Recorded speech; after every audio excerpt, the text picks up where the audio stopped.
आज की सुर्खियां आप तक पहुंचाने में हमारे साथ ताउन कर रहे हैं जेके फ्रूट कंपनी, फ्रूट मंडी एप्पल टाउन सोपोर और परे जुवेलरी मिल्स, यतिपुरा रफियाबाद।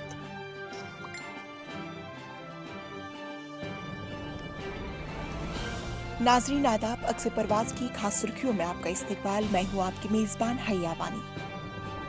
साबिक वजीर आला महबूबा मुफ्ती की जानिब से जम्मू कश्मीर के साबिक रियासती परचम और कौमी परचम को लेकर दिए गए बयान पर सियासत जारी है। बीजेपी ने जम्मू में एक प्रेस कॉन्फ्रेंस मुनाकिद की, जिसमें पार्टी के रियासती सरबराह रविंदर रैना ने कहा कि जम्मू कश्मीर में अगर कोई परचम लहराएगा तो वो तिरंगा है। उन्होंने कहा, दुनिया की कोई ताकत जम्मू कश्मीर में कोई दूसरा झंडा नहीं लहरा सकती। नेशनल कॉन्फ्रेंस के नायब सदर उमर अब्दुल्ला ने इतवार के रोज मरकजी वजीर रविंद्र शंकर प्रसाद इस बयान को तनकीद का निशाना बनाया, जिसमें उन्होंने कहा कि दफा 370 बहाल नहीं किया जाएगा।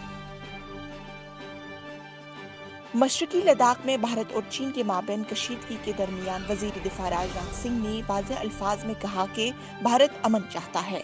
इसी के साथ ही वो मुल्क को ये यकीन दिलाना चाहते हैं कि फौज एक इंच जमीन दूसरे के हाथ में नहीं देना चाहती है।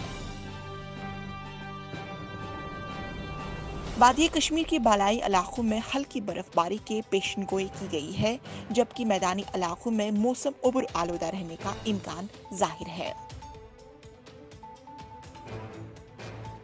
भारतीय निजाद अमरीकी सियासतदान निकी हेली ने एक मुहावजे के दौरान कहा कि अमरीकी सदर डोनाल्ड ट्रंप ने पाकिस्तान को दी जाने वाली अरबों डॉलर्स की फौजी इमदाद पर रोक लगाई है।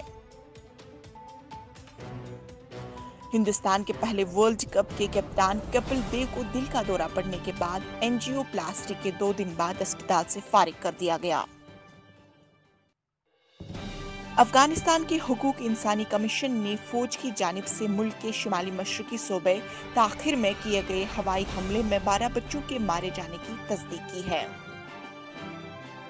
नाज़रीन, ये थी आज की सुर्खियां। फिलहाल दीजिए मुझे इजाजत, कल इसी वक्त होगी मुलाकात, तब तक बने रहे अक्सर परवाज के साथ।